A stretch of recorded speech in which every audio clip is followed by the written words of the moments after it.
There's a few little things that are different. Before I do the intro, I've been saying it all week. There is, look, podcast studio is now fully set up. You've got this camera here. Oh, magic camera. That's now pointing at not a dog bed today, but a little sofa with a cushion with a doggy on. And that little sofa, if I pick up this camera and just move it around, you'll be able to see, look, that's a little podcast studio set up. Look, chairs, little sofa, microphones for everyone. This is a light. Look at that in that corner there. It's nice, isn't it? It's nice. That's the same. That's here. That's where we are. Look, hang on. Same thing, isn't it? Look. So it's the same. Oh, it's on a bit of a delay. Right. Oh, that's enough cheering me up with that. Let's put it back there. You can also see the dog bed. But there's no dog in it. So we've got the podcast all set up. Those microphones over there run to this desk here. All of this is thanks to patrons. All of this is thanks to subs. All of this is thanks to tippies, chippies. All of this is thanks to you. And we've not got a guest yet. We're still going to do a dry run this week. We want to do another one. I want to just edit it and check it and see it all. I don't want to just be like, oh, let's just run and someone sit down. Hi, nice to meet you. Oh, it doesn't work. Oh, I couldn't hear you that time. Oh, what's going on? I don't want to do that. I want to make sure it's all working properly before we get, a guest, not a stranger, but a nice new friend that I haven't met before, a guest come and sit here and be the guest. So we will get to that.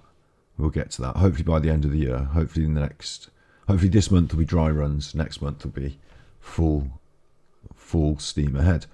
And yes, that's happening there. That all looks lovely. Thank you very much. Very happy with that. Very happy with that. We are. Got my little. Oh, it's officially 8 o'clock now. Got my little. Look, it's a cup with Marlow on it. Oh wait, I'll do this. This will make it easier for you to see it. There you are. Look, look at that little cup with little Marlow on it. Everything but the dog today. Hi, you're with Scott.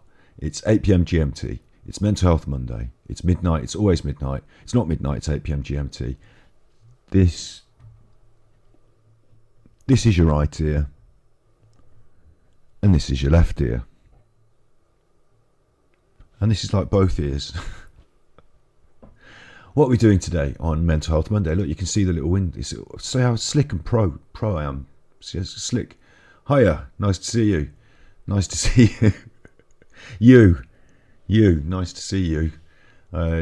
Slick this week, see, slick this week. Got it all sorted.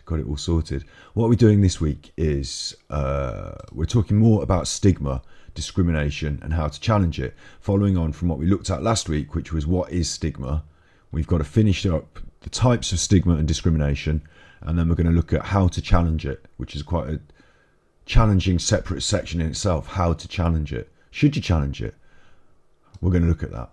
We've got and that's basic. I usually have lots of websites, but that's it today. So you also got to mention these fellas, the Samaritans. They're also not fellas. That's the patriarchy, isn't it? That's the patriarchy, fellas. These fine people, the Samaritans. If you're coming here and you're feeling a mental health crisis point and you saw this advertised as Mental Health Monday and you thought, I'll come here, I'm really upset, you can talk to us in chat. Absolutely, you can do that. If we'll just drop everything and talk to you. That's absolutely fine. We don't mind that. That's good. It's cool. We can always talk about stigma another time. There's a lot of Mondays to cover. So that's all good. But if you're coming here and I'm just chuffling on and you think you don't want, oh, why is it? And there's a number, look, there's direct crisis point support. The Samaritans, we're waiting for your call. 116-123-2343. That just sounds like numbers, doesn't it?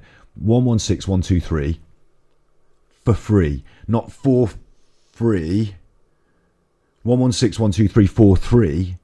Not that. 116. Look, just you'll see it on the screen. You'll be able to read it. Lifeline in America: 1-800-273-8255 with hyphens in America. I've never known if in America you have to type the hyphens. I've never known that. They're on there on the number 1-800-273-8255, and I don't know if there's a button on the phone that does the hyphens. You don't. No, you don't.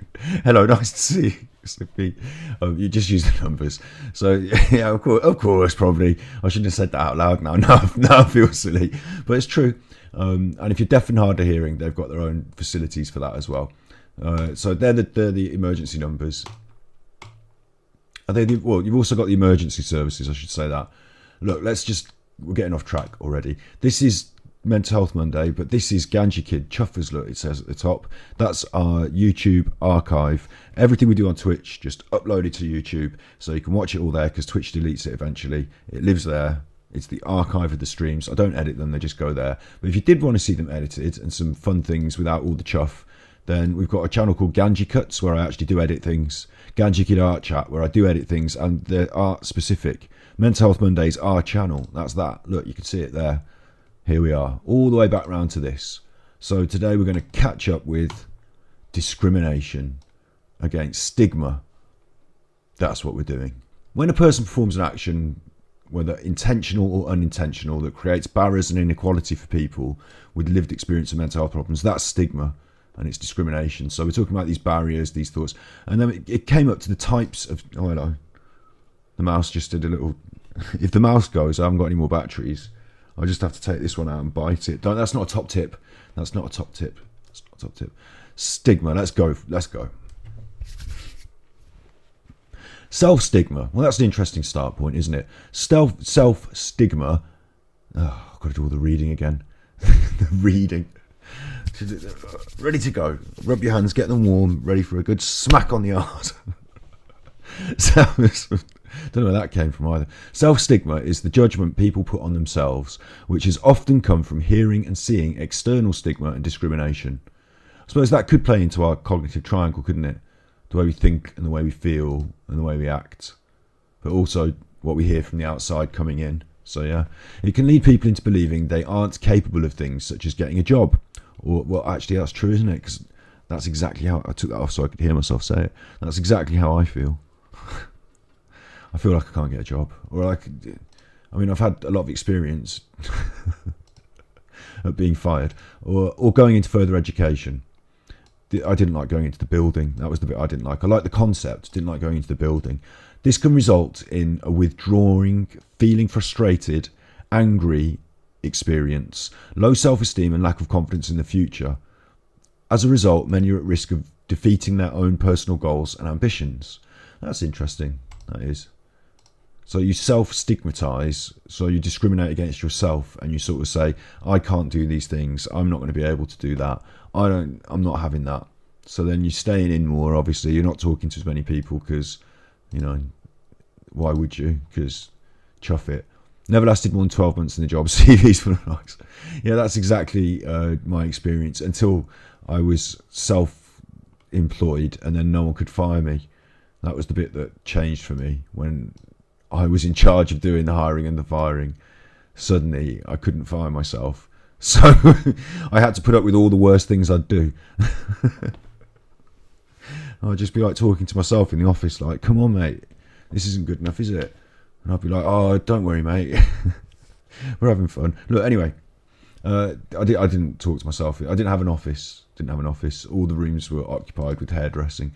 This can result in them withdrawing. So you feel bad, you feel frustrated, you're angry. That's not in a position where you're going to go and get a job, is it, and do well. And that starting point of saying to yourself, I'm not good, and then you're feeling bad, that's the start point of self-stigma.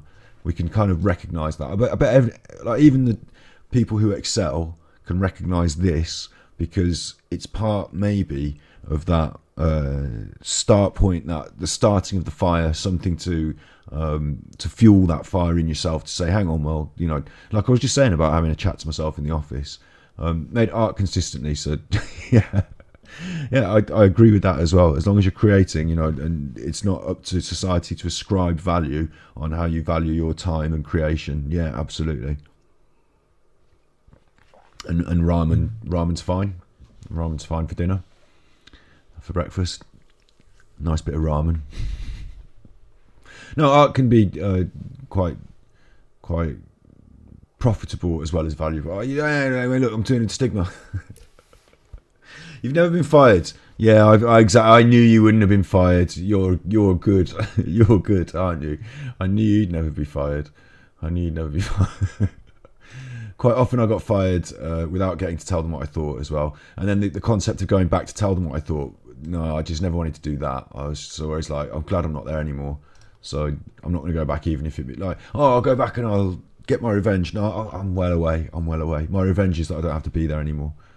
But also, you've got a job where you feel valued. I hope. I hope. So, let me go back to stigma.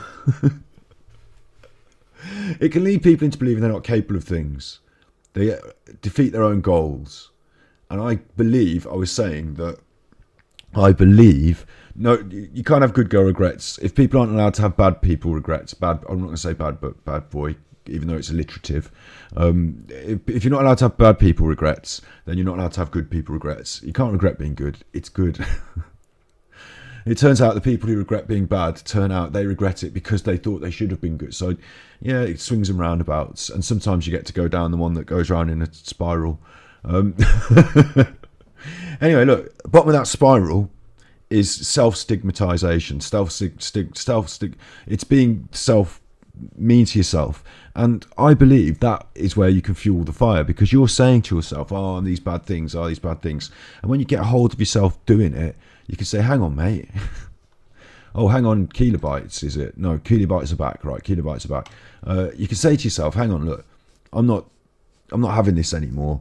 If it's just down to you and me talking to myself in the office, if you're having this chat to yourself, then you have to say to yourself, look, I'm not going to, at least I'm not going to sabotage what we're trying to get, progress for in the future. At least I'm going to start by saying to myself, right, grab myself by the scruff of the neck and say, look, we're having a crack at this. We're having a crack. So self-stigma can lead, in my opinion, to the fuel that it takes to build that confidence for the future. So that's ironic, but you've got to believe that. Stigma by association. Someone connected to people with mental health problems, e.g. a family member or friend who experienced stigma as a result of this association.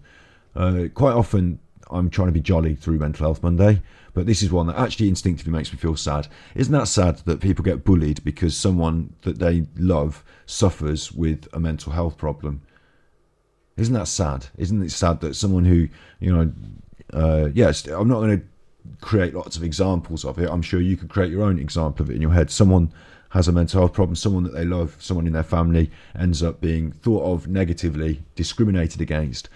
And it's not even that them that has, they're just like, maybe they're the son of or the daughter of, or maybe they are the, brother or sister of. And isn't it, the reason it's sad is because they've got difficulty anyway, haven't they? They've got this thing that they're dealing with as a family. They're probably someone who's suffering in some way, and then they should be made to suffer more through societal stigma. That doesn't sound right. Structural stigma. When the rules, policies and practices of social institutions restrict the rights of and opportunities for people with mental health problems. Structural stigma, I wanted to talk about this because you have to talk about everything when you're reading these things. When the rules, policies and practices. Oh, this is a big one, isn't it? This is a big one. This is the chuffers. When the rules, policies and practices of social institutions restrict the rights and opportunities of people with mental health problems. That's huge. Right, ready for the edit? Ready? I'll focus. There you go. Focus. We've got it on the telly today. We've got it in the news today. The Tory parties, where their money's coming from. If the people think maybe they should vote for the Tory party, and then they look at these people who have been giving them the millions of pounds, it's all a bit questionable. The social institutions, they're quite heavy-handed at the moment. We are always saying on Mental Health Monday that we're hoping for more investment in mental health structure. But what is a worry is if the social institutions restrict the rights of and opportunities for people with mental health problems, then people aren't even going to want to engage with the social institutions, are they? They're not even going to want to go to the doctor and say, can you give me a little bit of help? Because they're worried that this is going to be a problem. So that's absolutely huge. And they're talking about rules, policies and practices of social institutions. So the people that make the rules, that set the policies, and then the people that perform those things, that do the practices, these are not just high-end government, but they're us, aren't they? We're the people, aren't we? We're supposed to be the government, really. In theory, we the people. That's an American thing, isn't it? We the people. I've heard them saying it when they're looking for their votes. I've heard them referencing it, but not when they won't let you into their posh hotel. But anyway, that's beside the point. Look, we the people, look, we're supposed to be, we have to take this upon ourselves to make sure that our social institutions are not restricting the rights of people with mental health problems, nor tarnishing them with some sort of stigma that's going to see this knock-on effect of this happening. And I worry today, actually. I'll tell you what, one of the reasons I worry, because I am, aren't I? I'm on Mental Health Monday doing the old worry and news. This is the news, right? It's the Daily Mirror, but oh God, I don't want you. I want to reject everything and save that and go. So it's the Daily Mirror. I'm not condoning the Daily Mirror as a. It's just I really want really quickly to just show you this. This is Liz Truss, and what she's done is she's the Women and Equalities. She was the Women and Equalities Minister in the UK. This is the Women and Equalities Minister signing off £183 million cuts to women and equalities aid. So it's like one of those, like exactly straight out of 1984, where the Women and Equalities Minister has been responsible for damaging like exactly the thing they're supposed to be doing. She's been moved to a new job now, but like she's the Foreign Secretary now. I don't know. She probably doesn't like other countries. I'm not sure. I don't know what her personal feelings are about them. She probably likes the holidays. I don't know. But there you go. That's the sort of thing that I am worried about. Let's bin that off. Let's just bye-bye that. Back to this. Because we're talking about the structural stigma. Now, if you're Women's and Equalities Minister, they put these people, the Tories have got this sort of little track record now of putting people into a job where they're not like, oh, I love this thing that my job is, so I'm going to help to make it better. But actually, it's like they're the opposite of the thing. They're there to do the bad thing to the, like, they had the NHS, I think Jeremy Hunt was in charge of the NHS, wasn't it? And he cut loads of things and all the NHS people said they didn't like him. But he was like the health minister in charge of screwing up the health system. It's like this kind of weird alternative world that we live in. So my worry there is that if we do have, like, we're asking our governments, please, can you facilitate more mental health support? But I worry that were they to put a minister in charge of, mental health support, that they might increasingly stigmatise those who require the mental health support. It's like if the fire brigade were arsonists. Yeah, it is exactly like that in a way. Yeah. There was another thing that she said, herself as Women's and Equalities Minister. She said that she basically weighed in on the transgender debate. And I think she said something, don't quote me on this, you could look it up on the internet. But I think she said something along the lines of course, only women have cervixes or something like that, which is deliberately incendiary to the trans women debate, isn't it? And what she's also said is that you're not allowed to declare yourself trans. This is, bear in mind, this is the Minister for Women and Equalities. She said you're not allowed to declare yourself trans, that it has to be through a doctor appointment and a diagnosis that the doctor would declare you, like, that you get an official, I don't know. Which kind of enraged some people, didn't it? And the people that it enraged were the people that she's directly put in charge of helping by, So that's a worry. Structural stigma. And we've got to do everything we can to fight that. And I'll tell you why. I was going to do a joke, but it's not appropriate, is it? I was going to do a joke. I was going to say because we've got Boris Johnson in charge. And as we all know, he's completely lost the plot. But that's just a joke, and you can't do a mental health joke on Mental Health Monday. Well, you can, and I did, so you're just going to have to suck it up. Right, prejudice. Prejudice is when people from an opinion... you shouldn't do jokes, because that's part of the stigma, isn't it? It's making jokes, isn't it? But that's a different conversation. A declaration of gender, like when the Scarecrow got a diploma in the Wizard of Oz. Yeah, exactly, yeah. Like, there's so many grey areas that it just doesn't make sense to... no, wait. I'm not going to get into the debate about transgender on today's Mental Health Monday. We know generally where I stand, which is like, you can do what you want. When it comes to going to prison, there's a bit of an issue. When it comes to weightlifting in the Olympics, I can see why there's a bit of confusion. So personally, if it were up to me, I'd be like, look, why don't we just have a trans competition? Why don't we just have a trans section of the prison where people can be who they want to be, where they want to be, where we want to put them? I don't know. It's not up to me. I'd like people to just feel like they could be themselves. That's the main thrust of this. And I know that, oh no, today's society's open up to abuse. Well, everything's open up to abuse, isn't it? Isn't it? Like, you know, do you think that everyone who's got a YouTube account is actually 18? Or do you think they abuse the system and pretend to be 18, even though they're younger than that and they're watching things on the... Did you abuse the system when you went to see the cinema before you were 18 and it was an 18 and you went in? Everything's open to abuse, mate. Prejudice is a word that I've always had trouble spelling. Always had trouble spelling that. Never been able to just knock that one. Just always pre-justice, but not justice. Judice. Pre and dice is in it as well. Prejudice is when people form an opinion before becoming aware of and understanding the relevant facts. What? Well, that's just people just and everything they think, isn't it? Isn't that just everyone's opinions about everything? Understanding how nobody knows if they've understood the relevant facts, but they are absolutely going to form an opinion. That's just how it works, isn't it? No, okay, maybe you could slow down a bit. Maybe if you want, you could say, I mean, this is a good one. I'll tell you a good one. Big Face, that would a great example of this. This week in America, what the chuff is going on in America? What the chuff is going on in America? Like this week, they're having this like discussion about whether women should be allowed to have abortions. Now, I'm not. Wait a minute. This is why we're going to look. It's why it's going to tie in. Right. Number one, I thought this might have been settled by now.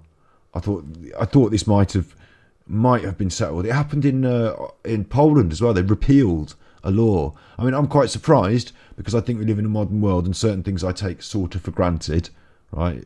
But bear in mind, I'm a boy, so despite what I said about gender earlier, and you're free to be a, you know, I don't think it's not about, I'm not declaring everyone else anything. I'm just saying for me, in my thing, I'm a boy and I'm not going to have an abortion myself. That's not going to happen to me. It's not going to be a choice I get to make. That's just how it is. Like there was that film with Arnold Schwarzenegger where they got him pregnant with Danny DeVito, got him pregnant. That film made me cry. He made me cry. He wanted to keep him. He wanted to keep him, mate. Junior. It's called Junior. You got that film. Other than that film, right? It's not going to happen. So, my actual opinion on this whole topic, and let's tell a little bit of a home truthy story here. You know, I have been in a situation where I was like, oh, this is a situation. Do you want to make a decision about this? And they said, yes, I do, and I'm going to make this decision. I was like, well, I don't. Well, my opinion's not really heard here, is it? So let's just go with the flow. Enough less said about that. That's a different story for a different day. But I've, you know, seen these things.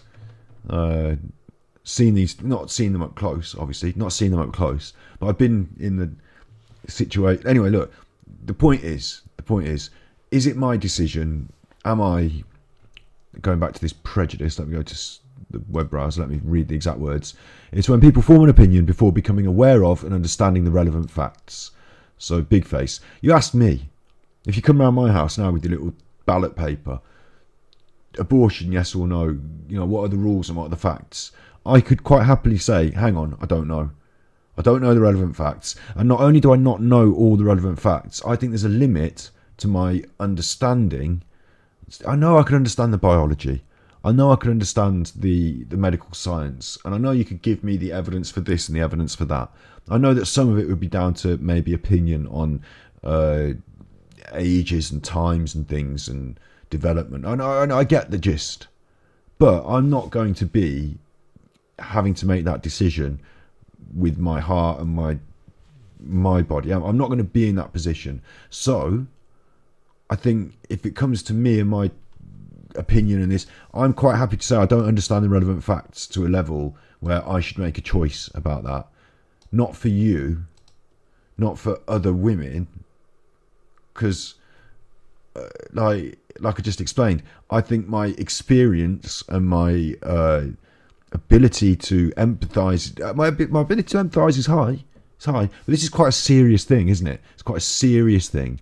So should I be making arbitrary decisions for all of you? No, definitely not. So if I was the president, or if I was the, I don't know how it works in America, you've got all these, if I was the governor of all the different states, if everyone listened to me, I'd just be like, look, let's just ask the ladies, and anyone who identifies as lady, or anyone, I mean, we've all been born, haven't we? So I suppose in one concept, we can conceptualize conception. We can conceptualize conception. We've all been born, but maybe we should mainly listen to what the people who are involved in the living and, you know, experiencing of these things have to say, and what their feelings and thoughts are. Maybe we should listen to them more. And it's strange to me that when we see these, you know, because there's a lot of marches, there's a lot of like, you know, non-genders. Not trying to point these are definitely ladies because they've got long hair. I've got long hair, so who knows? But there's a lot of people, and there's a lot of feminism going on as well. Isn't there? A lot of feminism going on, which I'm quite supportive of. I think what I should be doing is sort of saying, like, it's your turn. Like, have the mic, have the platform, and then I'll stand and clap. And like, what, you come to an agreement, you who I respect and trust, and I'll just sort of say thanks. Let's go along with that then. That's what. Oh, look, that's bad words, but we're going to have to allow them. Member is the word that got badly. I thought it was going to be the other word. Look, yeah, you see, now you're bringing specifics that I'm not going to bring up, and I'm definitely not going to bring up and talk about extensively like that on stream because of, you know, things that could be like widely construed as adult themes or whatever. But yeah, I understand all these things. You see, I understand that, and so I think that should be for the decision of that person, shouldn't it? That person and their family and their lives, and not for like this thing. The point I was going to make is that and it goes back to this thing I was saying about mental health in our country, about governments, is why should it be that the group, and we've got it in our country, like look at the men in government, they've arbitrarily had some women involved. They've not arbitrarily, some of these women are really mean. And they've done well in the Conservative Party. You know, some of them are quite ruthless, and they've done well in the politics of being rich enough to buy your way into power. Like, you know, look at the people who donated loads of money and got safe seats. Like my politician from my where I live, our politician comes from London. I don't come from London. Nobody around here does, but they do because they're really rich and they were given a safe. Anyway, look, these people are making the decisions. They're the ones making the decisions. That doesn't seem to be. And like in America, you've got the same thing. You've got this Senate, and you like applauding the fact that you've got almost token representation from women, and it's not almost token now, are they? They're sensible, intelligent people who have to be listened to. But we're only on the cusp of this, really, on the cusp of this. These people in power, and yet these huge decisions. And then you've got the actual people. This is the thing going right. It baffles me. The people are out there with the banners and the things saying, "We think this, we think this," and then the other people are like, "Well, we've got a lot of money from the church, so you know, could go either way." And I'm like, "How can it go either way? You're supposed to have this system of like representation. Something can't be right. Something can't be right. Something can't be right. I don't know." But yeah, so that going. Prejudice. That's my example of prejudice. Were I, me, Scotty Hottie, to say, I think I know the answer to this, and the answer is definitely this, or even definitely that, depending on which side of the fence I fall, you know, doesn't. If I'm to say that, maybe I'm not in full. Maybe I'm being prejudiced and I'm not fully understanding the relevant facts. And how would I even know? How would I know? Because I'd be so up my opinion. And I have been, haven't I? Scotty Hottie is up his own opinion. He does think, we're all human. Maybe we all do this a bit. Mental Health Monday here, reaching out hands across the world. Maybe I'm not saying that they're all completely. I mean, they almost start out as normal people and they must get like twisted in some way and become grotesquely horrible, selfish people. I don't know. But we're all human. So maybe we all think that we know the score until someone says, hang on, have you thought about this? Have you thought about that? And so the key there that we need to draw out, I mean, that we can draw out quite easily at our end, but maybe at the other end, the people who are doing the prejudice, the people who are like operating the systems that ingratiate and perpetuate the prejudice, maybe those people need to learn this little thing of taking a step back and saying, hang on, Maybe I don't know. Maybe I'm not the be-all and end-all on this one. Maybe I should listen to someone else and let them have the mic and the floor. And isn't it a weird system that we have, that you have like a president and a prime minister and a top one and a main one, and their whole job is to say, no, forget what all you say, I'm the one that knows. And they don't quite, like, they do, don't they? They delegate, don't they? They got, you know more about the killing people, you run the army, I'll just do what, when I need someone killed, I'll just call you. They need a wedge issue to rally the voters. That's an important point as well, isn't it? There's politics involved. It's people's lives, isn't it? It's people's lives. And I'm not trying to say that in a flippant way, as in like pro-life. I know that pro-life is a propaganda term, name of a side in this party. I'm not trying to say that. I'm not trying to pick a side, like I said. I'm trying to say I don't, in any circumstances, want to pick any side other than pro-human rights for people. Like, you know, like I said, mainly women, isn't it, that have abortions. They are the people that should be making their decisions about themselves and their situations. Definitely not me, and definitely not anyone in Senate, House, or whatever. Definitely not them. Anyway, look, prejudice. So we've got to the bottom of that. We've managed to fix prejudice by understanding that we shouldn't be aware. We should be aware that we're not aware. Know what you don't know, or at least know that you might not know. Be open-minded enough to say, let's have a look. Let's say, I've got this opinion and I'm going to stand with my flag, but at the same time, if you can trust yourself when all men doubt you, but make allowance for their doubting too. That's what this is. That's exactly what this is. Stand by your opinions. Stand by your convictions. But they have to be strong enough to scrutiny. So scrutinise them. Look at the other sides, the other ideas, the other thoughts, and consider them. See if, you know, they undermine any of the things you say. Be prepared to change. Be prepared to have a better understanding of all the relevant facts, and then make your judgments. And then we're going to judge. Then we're going to judge. No, what I'm saying is that you're always judging, aren't we? We're good at it. That's humans.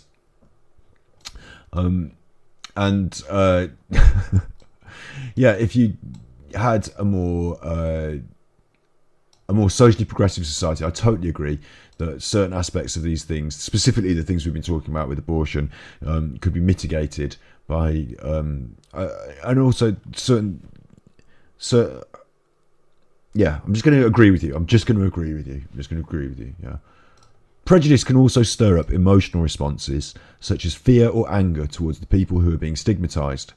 These judgmental preconceptions endorse negative stereotypes, which can have a major effect on someone who experiences mental health problems. So I read the words, but I couldn't get them in my head. Give me a minute.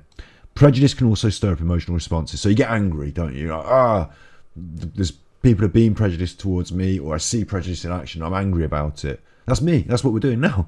And it can generate fear toward the people who are being stigmatized. I'm angry about those people who are being stigmatized. Yeah, I get that as well. We had that, didn't we, with the immigrants. Oh, the bad immigrants. Oh, stigmatize the immigrants. Oh, they're bad. And then people didn't just stigmatize them for being like, it wasn't. They didn't just hate them because they were poor. They didn't just hate them because they had nothing and were looking for somewhere safe. They didn't just hate them because they had a different colour skin and culture. They also then started to hate them enough to make them angry about them, didn't they? They were angry about them because they were coming here and taking our jobs. And, well, it turns out, don't even get me started on that. But yeah, we've seen that sort of thing in action recently, haven't we? Being angry at the people who you are prejudiced against. Or it stirs up an emotional response in the TikTok, in the Twitter. Yeah. These judgmental preconceptions endorse negative stereotypes. So having preconceptions, being judgmental, endorses negative stereotypes. Okay, so you might have heard something bad about we're talking about mental health, aren't we? Let's focus it on mental health again. You might have heard something bad about, say, for example, people who have bipolar. You might have heard that they can be erratic or they have had episodes, and you might think, oh, that's a bad thing. And then judgmental preconceptions endorse the negative stereotypes. I know that being judgmental is bad. I know that having preconceptions means that you've already got your ideas, and that endorses negative stereotypes. But those ideas are the judgmental preconceptions, aren't they? The negative stereotypes. So it's like a rabbit eating its own lettuce. It can have a major impact on someone, yeah, I guess. These attitudes can have a major impact on people's lives, making them feel bad about themselves, prejudice, just in general. So we've got self-stigma. You do it to yourself. You do. And that's what really hurts. You do it to yourself, you do. Yourself and no one else. You do it to yourself. Stigma by association is people around the person, around you, around us, around someone else, who they get the cop the flack, and that's not fair. Structural stigma is our society, our governance, the mechanisms for support, and even just other things like the way jobs work and stuff like that. We get that. And prejudice in general, it's endorsing it, yeah. Yeah, I guess prejudice is like a social then, you know, so we're saying that like if there's a social context where people say it's okay to say bad things about people, where it's okay, like we agree that the immigrants are bad, then that's a context of judgmental preconceptions and negative stereotypes. And if you are then an immigrant, you're going to be like, well, what am I walking into here? This is tough. Prejudice in general, yeah. You're looking for more of it if you oh, okay, I see, yeah. So you're going to say, I've heard these immigrants are bad people. So when an immigrant, you meet one and I guess, okay, here's an example. This is gonna, and they stab you, I was going to say, but that's not going to. But like, let's say out of 100 people that do crime across the country today, one is an immigrant. They're the one on the paper. They're the one that everyone's pointing the finger. Oh, the bad immigrants. Whereas all the other people that were native that did crimes, they're kind of ignored, because it's the bad immigrants that we're looking for. And then you're going to catch more immigrants in crime because the policemen are going to be out looking for them. They're going to be hanging around where they live, and you know it's going to lead on to a. It's a bit like how they police black people in neighbourhoods in America. Although I'm not an expert on that, so I shouldn't really get involved in that either, should I? But I've heard. Trying to sort that out, aren't they? They're trying to sort that out. Anyway, look. We didn't even get on to how to challenge it yet, and we've already done nearly an hour. And this is going to be a big one, isn't it? How to challenge it. How to challenge it. It can be difficult to talk about your mental health when you're struggling, and when people do speak out, they often feel they're let down and misunderstood by family, friends, health professionals, and work colleagues. Whilst reconciling this is unintentional, it can have a big effect on being able to deal with your illness. All the words, isn't it? All the words. Punch him in the face. Punch him in the face. I don't. Seeing that when it goes down as well, when the punching in the face starts going down, it sends the chills through me that makes me feel I don't like this. It's that anxiety response. I mean, sometimes you have to be involved in it, but it doesn't make me feel good. And then there's these people that are like, oh, I enjoy the old violence. And I'm like, what? You felt good about that? Like, you didn't want to cry afterwards? Why are we... So I don't like it and you do. That's why we're doing it, isn't it? Because you enjoy... Oh, you chuffer. You chuffer. Why? You should have told me that. I wouldn't have hung out with you. I would have just stuck with the people who don't like it, because it's quite a big... You don't think you have to raise that as a you know, we're going to go out drinking this evening. Is there anyone in the group who has a predilection for violence? Is there anyone in the group who, or in another context, they might say, we're going out drinking tonight. Is there anyone in the group who doesn't want to get involved in the violence at the end? Raise your hand now. Who wants the early taxi without the fight? It's like having a pizza, isn't it? You have some people in the room who want a pizza with like the things, and some people like me who don't want any of the things. It's a bit like that, isn't it? No, I want you to punch me in the face. I don't want anyone. It's like, look, we've had enough drinks that we have to start fighting. It used to, when I was younger, I'll tell you this. Let's go big face. When I was younger, the local town's quite a nice town. However, it doesn't matter. All around the country you get this. People get really drunk, and then there's like a taxi rank or a kebab shop, and it's all the country. We have it in America as well, I'm sure. Like, they get drunk and then they go to this sort of place, this area where they all sort of congregate, and for some reason they have a taxi rank usually, they have a kebab usually, and somewhere along the lines that combination of taxis and fast food creates violence in people. I don't know what it is. Don't know what it is about the taxis and the fast food that causes this violence. Quite often it's the drinking, isn't it? It's the drinking that does it, isn't it? It's the drinking. It's not that, but the what tends to happen as well is the violence, because they're all there. It's the end of the night, and maybe there's, maybe you want to get in that taxi, and maybe someone else wants to get in the taxi at the same time.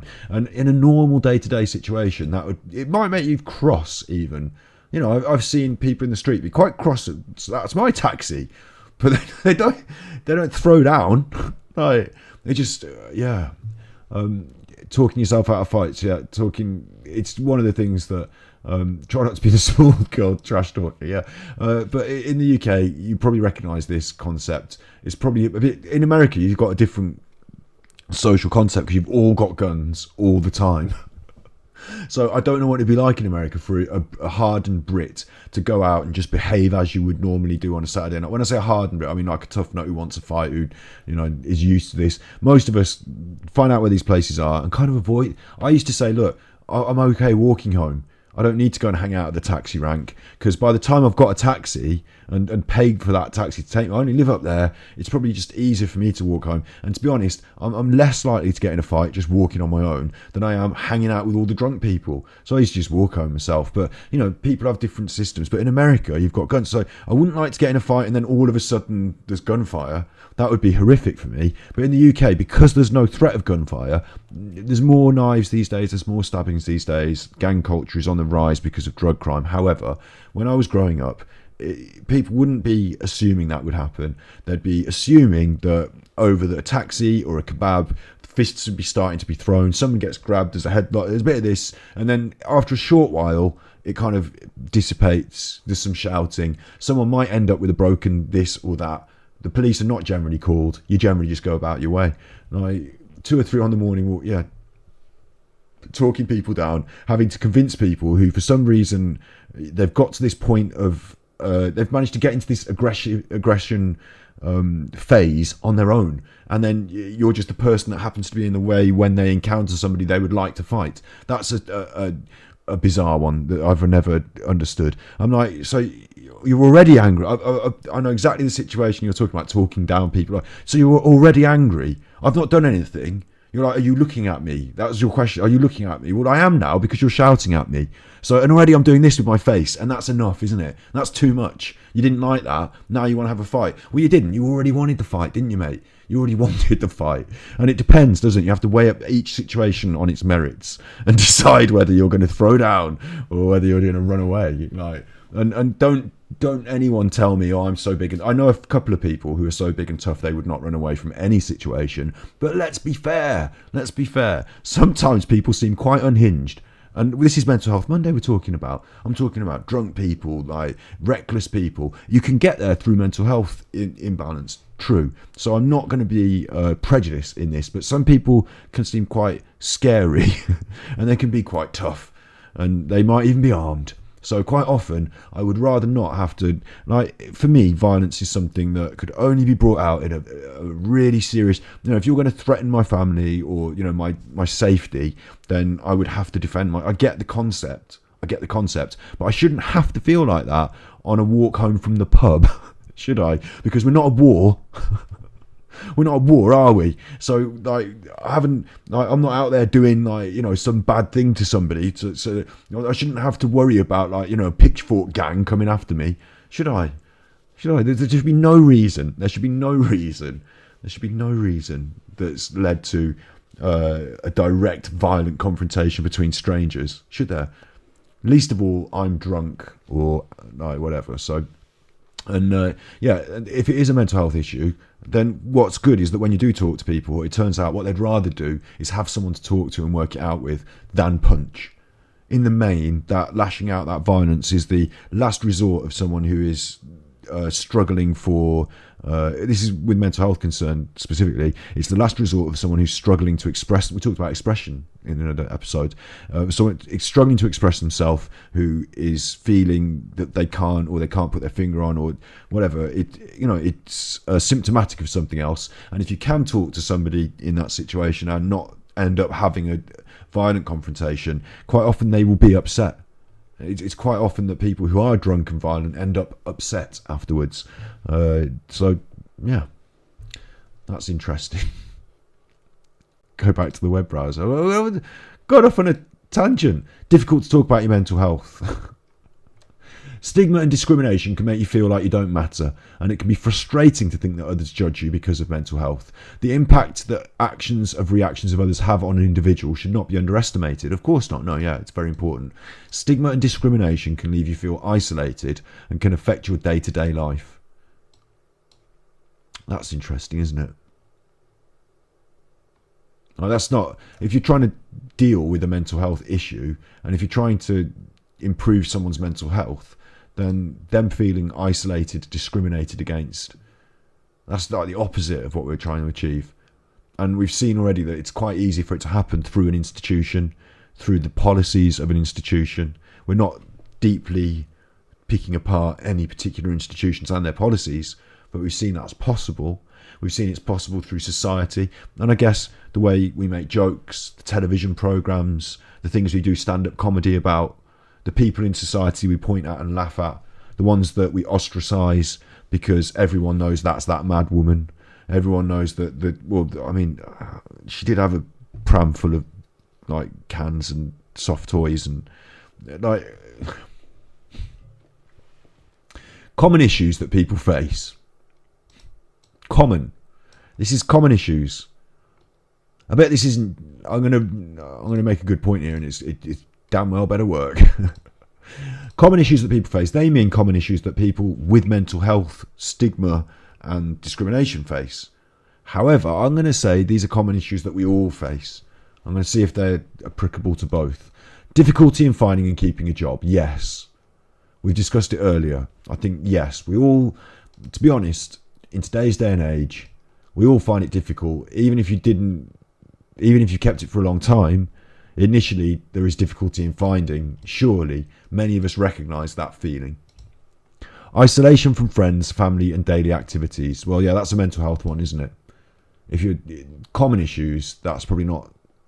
But then it could be, couldn't it? We just had a COVID, haven't we? We've just had a COVID, so we've been isolated. Everyone's been isolated, deliberately, socially.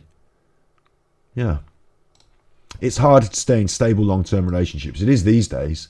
It is if you're suffering with mental health. But these days it is as well, isn't it? It is. People are quicker to say, that's enough, I've had that, let's finish with that now. They're quicker to swipe left. I don't know. Maybe I'm wrong.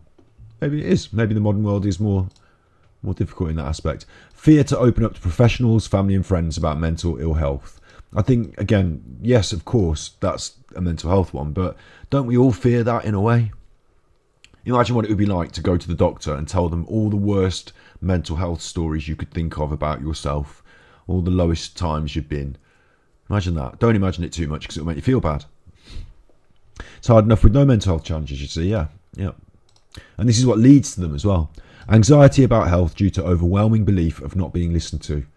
That sounds like people I know that don't have mental health problems, that are worried about their health, and they believe they're not being listened to because they're not getting a full crack of the doctor's appointment, or there's been a COVID, and yeah, absolutely that's mental health, of course, yeah, but that's everyone as well. Avoiding speaking to doctors about mental health concerns, which means treatment and care is not given. This can have a knock-on effect of recovery. So yeah, the stigma means you're worried about the stigma, so you don't talk to the doctor about it, which means you don't get the treatment, and then you don't get better. So that's a shame, isn't it? Because the whole main point would be that if you talk about it, you can get better, and then you don't have to suffer the stigma. It's one of them. But is that for everyone? Does everyone avoid speaking to their doctor about mental health concerns because they're worried they might end up being stigmatised? Could anyone, and when I say could anyone, I mean could any of us, actually benefit from some kind of treatment, whether it be talking to someone regularly, whether it be a couple of sleeping tablets for these times when you really can't sleep. I've had that exact, that's why I use that one. I've had exact, I was like, I don't really need sleeping tablets. I just need to get to, tell me how to sleep, please, doc. And the doctor was like, well, actually, you seem really stressed. And if I give you these, they'll help you to get a nice, good sleep. And it won't be permanent. You're not going to be taking sleeping tablets forever, but it might help to get you back into sync. So I was like, all right, I'll try that then, whatever. But had I not brought that up at the doctor's, that was way early days in my journey. Had I not even brought that up at the doctor's, we wouldn't have ended up talking about mental health, maybe, how I felt. Making excuses for not going out places due to the fear of just telling people about feeling unwell mentally. I totally get that. Sometimes you don't really feel in the place where you want to go and talk about it. Sometimes you need to dig yourself out of that. Have you ever felt like early intervention would solve so many problems? Yeah, I totally agree. Do you know what? Early intervention would be so good if we had some sort of screening. We talk about screening for so many other things, but screening for mental health isn't really done, and it just involves a bit of a chat, doesn't it? Just involves a bit of a chat. Like, instead of the toxic consumerism, instead of those Instagrams where people are all like, listen to me, I would hope, I'm going to go big face for this, I would hope that you could come to Mental Health Monday and we could have a little bit of a chat like this. And if you recognise something or wanted to bring it up, you could raise it in our chat. And it is exactly this, talking about it, early intervention. If you were worried about even just a little thing, bring it up in chat. We're not going to tarnish you with some brush. We're not going to stigmatise you with something. You're going to be relatively anonymous. It's going to mean that you can investigate an idea. You might find out that there's nothing that much, you were worried over nothing. It might be that it leads to something more substantial that you can use to improve your life in a substantial way. So, yeah, I'd like to think we offered that sort of thing, early intervention. But all it takes is a bit of a conversation, doesn't it? If we had more early intervention conversations, I suppose they do look for this. I suppose teachers do look for these things. But should teachers be in charge of worrying about children's mental health, or should there be a person at the school who you sort of talk to once or twice a year that knows the right questions to ask and can do a sort of mental health screening? Shouldn't we all have a mental health doctor? Shouldn't we all have a mental health checkup once or twice a year? That's an interesting concept. Web browser. Because we make excuses for not going out places. Oh, this is what I was going to say. Okay. Let's go big face. I mean, Instagram can be good as well, yeah. And Instagram, I slate it so much because of the common theme of, like, look at me. But of course, there are some good people on all the different platforms. The platforms themselves are not inherently anything. Oh, careful. No, I know, I do get it. I talk in generalisations myself. I talk in prejudices and stigmas myself. I was going to say that. Have you ever had those days where you just want to wear a jumper, a big one, not like the relatively tight-fitting one that I'm wearing now, but like a double plus sized, nice big one, sit on the sofa, just eat the ice cream. It's vegan ice cream, you can eat it, it's fine.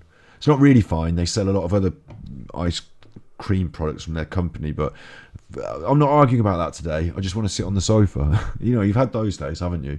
You've had those days where you just want to eat all of the ice cream, sit on the sofa, watch all of The Sopranos, and not have to talk to anyone. And it doesn't matter. It doesn't matter, does it? Today. There you go. It's raining today in the UK, and it will be for the next 6 months. So we're feeling like that here too. It's dark and it's raining, and I know. So I get it, right? Mental health can make you feel like that, but not in the nice, cozy way, but in a sort of horrible, endless drudgery kind of way. And if that's the case, then going out places, web browser, going out places and telling people about how you feel, that's not going to be on top of your list. It's going to be the exact opposite. And it's one thing, I don't want to make this gender specific, but it is important for me to say this, that it's one thing for you to feel unwell, but if you don't look up, like if you're in that scruffy state, there's a lot of social pressure on all of us to look a certain way, but a man can grow a beard and just let it grow, can't he? And people say, that's an interesting beard. What's on your mind? No, they say, it can be passed off. But when ladies get this extra pressure, and I'm not being gender, I think I don't put this pressure on, but we're talking about stigmas, aren't we, and things that, you haven't done your hair or you haven't painted your face with all the makeup, and then you've got to go out as well. There's these extra layers. So making excuses for not going out for the fear of just telling people about feeling unwell, I think that's a common issue that we all face at times. I don't feel like it today is fine over the phone, but imagine having to go out at that, on your duvet day. And I suppose most of us have had that experience, haven't they? Oh, you put your makeup on the bad days as well. There you go then. There you go. On the duvet days, we've all had the experience where you've gone to the petrol station or the gas station in America, whatever you call it. You've gone to pick up the pizza or the whatever it is, and whilst you're there, not wearing any of the things in the duvet day, not expecting to, you see someone, you're like, oh chuff, that's so and so, that's my ex, and they've seen me dressed up. I don't normally go out with different shoes, 2 different shoes on. I don't normally go out in my Teenage Mutant Ninja Turtle sarong wraparound, do I? I don't normally do that, but today I've chosen to do that just to pick up the pizza, and now there's my ex. Oh, chuff, I hope they don't see me, you say to yourself, as you slip in the mud and the pizza goes, and there's a dog, and the dog's got your pizza. Get off the pizza. And so you pick up an empty bottle to try and to try and fight the dog off. And it turns out it's an empty bottle of cider that some old drunk has peed in, and now you've got cider and pee spilled on you, and you're fighting a dog for your pizza, and then your ex walks past, and you're like, no, look, I'm not really fighting a dog for my pizza covered in cider and pee. I'm not drunk. I only came up to pick up the pizza. That's my car over there, honestly, the clean one. Well, no, I'm not getting in it. No, of course I'm not getting in it covered in pee. Well, no, it is my car. I'm just not going to get in it because I'm covered in pee. It's just a dilemma that I'm having. No, well, it's been good to see you too. It's been good to see you too. Oh, okay, bye. No, I don't. I'll be fine. I will be fine. I will be fine. So, you can see why you're not going to want to do that. So this is tough, though, specifically for mental health, specifically for stigma. It's tough, but some of us have to sort of bite the bullet on that sometimes and sort of, say, all right, I'm going to the petrol station in my jammies. And, I'm going to that counsellor's appointment. I'm going to that doctor's appointment in my jammies. I hope I don't run into my ex. For some of us, that can feel like that every day, can't it? So we don't go out as much. Yes, I've let it all go. Aren't you glad we're not together? Yeah, that would be a good way to just go with it. I'll just pee my own pants then in that case. At least I'll be warm. Look. Low self-esteem from believing the stereotypes portrayed about mental health problems. So people can have low self-esteem from believing the stereotypes. That's a straightforward one. You didn't think these things about yourself until you saw them in the news, until you read about them in the paper, till the TV shows reinforced them, till the politicians and your friends, till the people on the bus were throwing the pizza. You didn't, but now you agree. You've internalised it and you've believed it and you've become low self-esteem. That's a common issue. And I think is that common for everyone? Yes, advertising works on that. Have you got bad breath? Well, you all have. You all need to brush your teeth and use Listerine. Are you getting older? Yes, well, you all are. So, will you die one? Yes, you all will. Don't you enjoy McDonald's more than anything else? Do you have free time? Small amounts of free time? And do you value that free time? Here's these graphics are going to try and make you associate that free time with animal fat. We've all got those problems. We're all being bullied by those problems. Physical health can be affected too. Absolutely true. Yeah. Negative experiences make it harder to ask for help. I think that's the general gist, isn't it? Where does stigma and discrimination occur? Where does it occur? I've already said on public transport. There, that's it. Got it. Next. Only on the bus, just on the bus. The bus has been used historically for stigmatisation, hasn't it? They did it in the race segregation in America, they use the bus. We use it for all these. Anytime you want to have a row and a stigma, the bus. That's why I don't ride the bus. I'm not fully versed on the bus. I've only been on there a couple of times, and it was so stigmatising. No, there's probably nothing wrong with the bus. No, it was on the list. There is something wrong with it. Also, education settings. Yeah, I mean, we're going to be looking at everywhere here, aren't we? Workplace, yeah. Within the health and social care service, amongst the healthcare professionals. Oh, that's tough. Hang on. We'll pick that one out at the end. In ourselves, we stigmatise, self-stigma. We've been through that. We talked about that. Through the media. I talked about that. I said the newspapers, the telly. I'm the media as well. I'm just not really rich like Rupert Murdoch. Social settings. At night out at the pub. Yes. Yes, you do. Yes. Everywhere. Public transport, the bus, that's the main one. The main one is the bus. I don't know why the Transport Secretary doesn't do more about it. At home or from family members and friends. Now that's tough. We'll pick on that at the end as well. Alongside other stigma and discrimination because of your... because of your social class. That's the same. It's not the same. Right, we've got four big ones to pick on here. 4 big ones to pick on. We'll go from the bottom rather than the top because it's nice to have a change. Because of your social class. Now, it's not just that people would be more stigmatising and be more prejudiced if you are lower class. Also, I'm very stigmatising and prejudiced against the upper classes, aren't I? The Eton lot and their selfishness. Maybe they're not all selfish. Maybe they're not. But what we're actually saying here is that mental health stigmatisation can increase or occur because of your social class. So maybe if you are already in danger of being stigmatised against because of your social class, that's one thing. But your social class, it might be, they haven't given me a statistic to go on here, but it might be that, you know, more people of working class background are stigmatized against with mental health stigmas because people say, oh, working class, mental health, they must go together. You know, there's like a correlation there maybe. So it's got that embedded in it.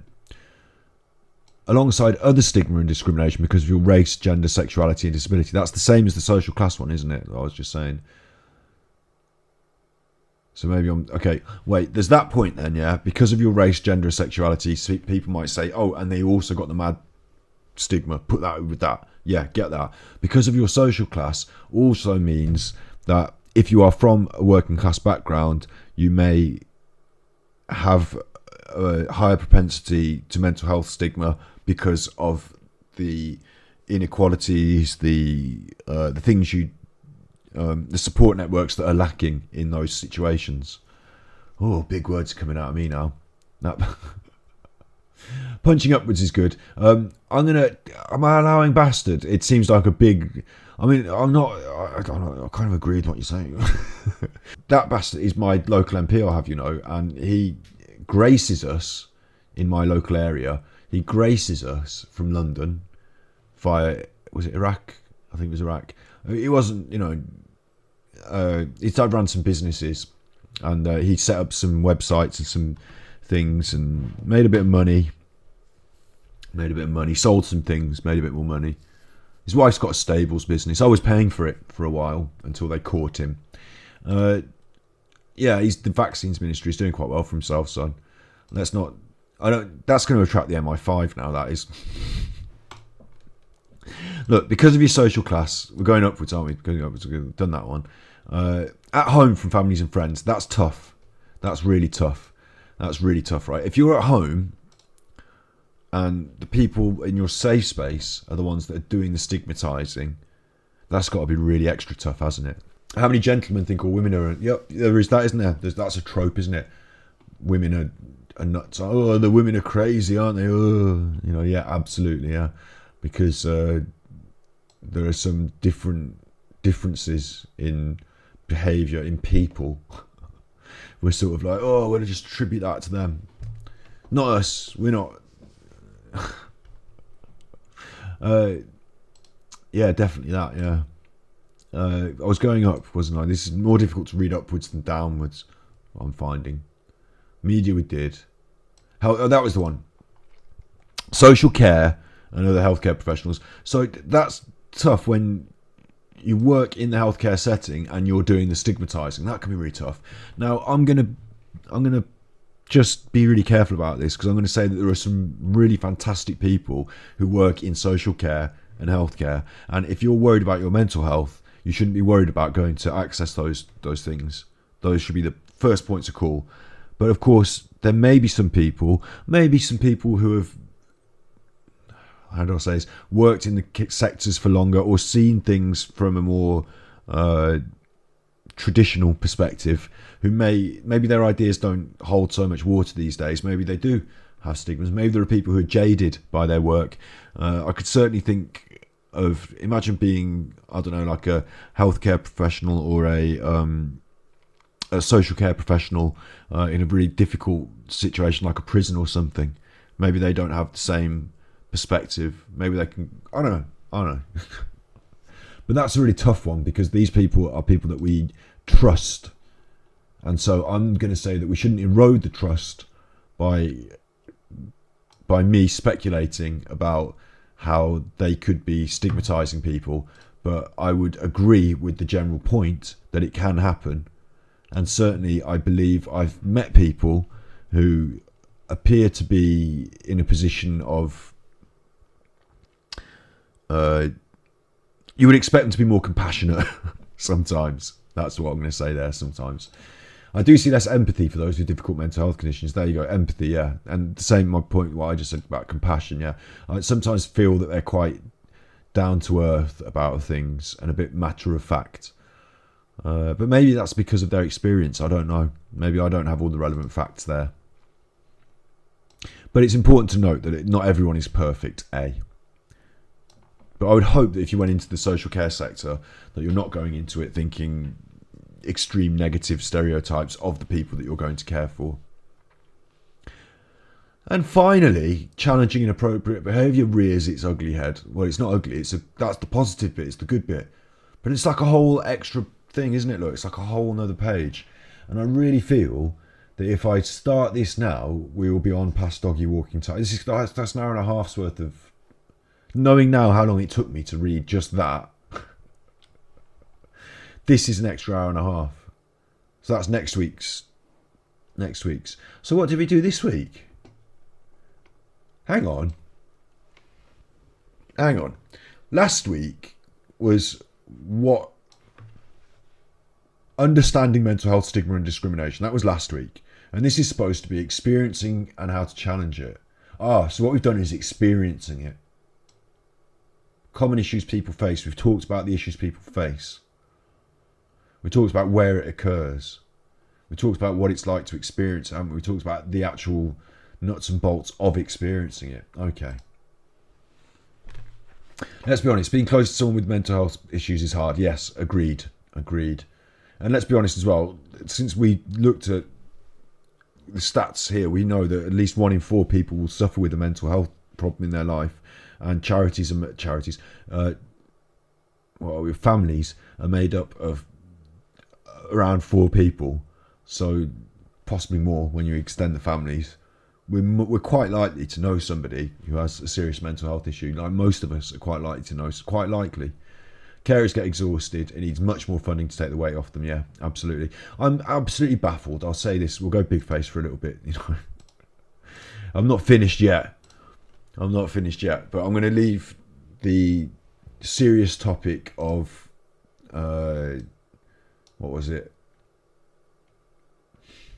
challenging inappropriate behaviour till next week. I'm going to leave that next week, but I'm going to say, aren't we there yet? Like, I thought, when I was growing up, I used to watch this programme called Tomorrow's World. It was on the BBC, and they had these things like, in the future you're going to have, isn't it going to be mad when we have computers? Isn't it going to be strange when we have robots cooking our dinner? Isn't it going to be strange when, have you seen this microwave? You can put your soup in there and it comes out hot. Have you seen this microwave? It wasn't always things that you use, that you have. Quite often it was things that we didn't ever use and never had. And then sometimes it would be a little bit of something about some tech that wasn't that interesting, but was new and modern, like the fax and how the fax machine does the faxing. And you'd be like, I don't even care about fax machines. When is the Teenage Mutant Ninja Turtles on? And Tomorrow's World. We used to have Tomorrow's World back on the old telly. No, look at the gifty subs. Thank you very much for the gifty subs. We all benefit. We all benefit from your generosity. You get someone sat there and they're going to benefit from it soon as well. And then you're going to benefit from their brain and their talking, and it's all going to be a nice cycle.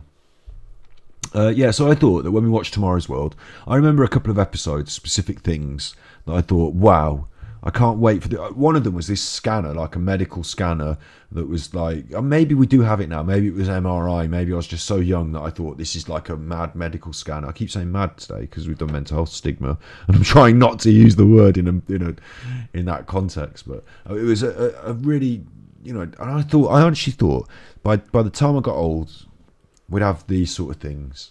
And also I had this strange, like, I don't know, it was strange. It was strange. I thought that if you're on a desert island, you all share the coconuts, don't you? You find the coconut tree. We're all washed up on the desert island.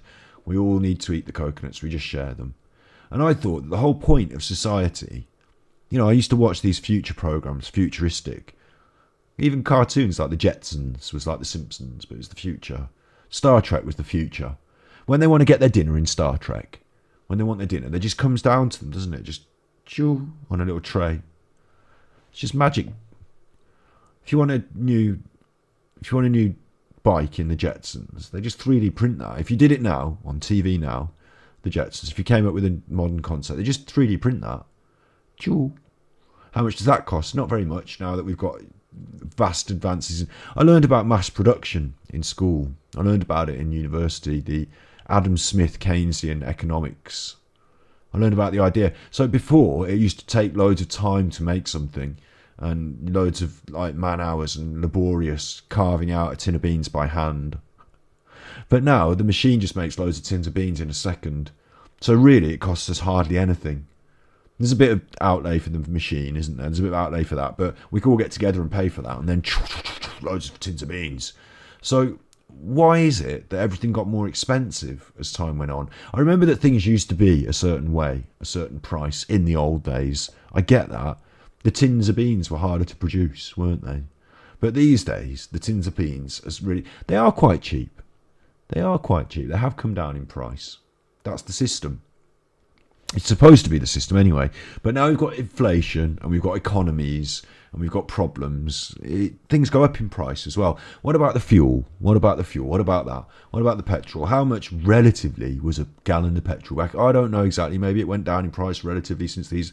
But isn't the point that we're supposed to be on some sort of magic electric free power by now?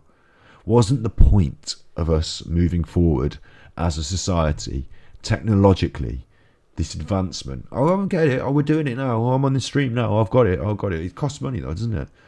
Cost money. Isn't the point? I thought the point would be that you'd get a load of stuff for free because we were sharing stuff. I thought you'd at least try and make sure that poor people could eat all the food that they needed so they didn't get sick and die. I mean, it sounds really facile the way I'm saying it, but it's actually a problem that we have in this country and in America, not just in China and in, war-torn, pick your war-torn country, not just in your pick your war-torn country, but here as well. We've got kids who just struggle to eat decent dinners on a day-to-day basis. Families who can't afford to feed their kids. I mean, that would just seem like a basic, wouldn't it? Everyone could have heating, couldn't they? Everyone could have heating. In the future, when we've got all these modern technologies, which we have right now, in the future, I thought, when I was a kid, in the future that it would be better for everyone. But instead, what we've managed to, like, it might be objectively better or worse, depending on your perspective and what you think. But for me, instead, we've sacrificed that ability to share it with everyone so that we can fire some people off to space. Or Boris Johnson can put his kids to a really rich school. Or that really rich school can cover up their scandals. I nearly used the P word. I don't know what goes on. I don't even need a lot. We do a lot of the allotment, and I don't eat as many vegetables as probably I should do. But we get vegetables, and I think to myself, like, we get extra vegetables and we share them by giving them away because we've got so many marrows, and that one's grown big. Does anyone want this? I just think, what? How is that we're doing that at the allotment? And yet, Boris Johnson and his mates, they've all grown up with loads of stuff. They haven't wanted for much in life. And they've got into this position of power. Not just him. It goes on in America, doesn't it? Name any senator. Name any of them. I mean, some of them might have had it hard when they were growing up. Some of them might have had it tough. Some of them might not. Did any of them make sure that there's no starving kid? No. They don't make sure of that. They go home at the end of the day and they eat and they enjoy and they watch their Netflix and they put their feet up and they've got their slippers. And like, overall, how have we not got into a position now as society where we've sorted that out? We had the flying cars we're not flying cars, are we? We're not flying cars. We've got self-driving cars. We've got artificial intelligence. We've got cars that run on electric. But I know that there's people who are going to go to bed hungry. I just don't get it. And I live in abject luxury. I get it.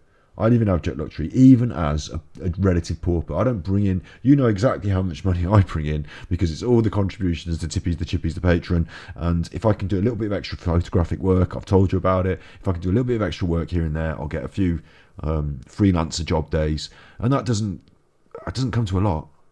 I actually need, because of the way the society's running, I need to 10x my income so that in the next 10 years I don't completely go under like that. That's just this is what we all face, isn't it? We all face this. You come out of school, university, if you're lucky. If you're lucky, I don't know. I mean, the university was good because I didn't get a degree. Well, that was bad.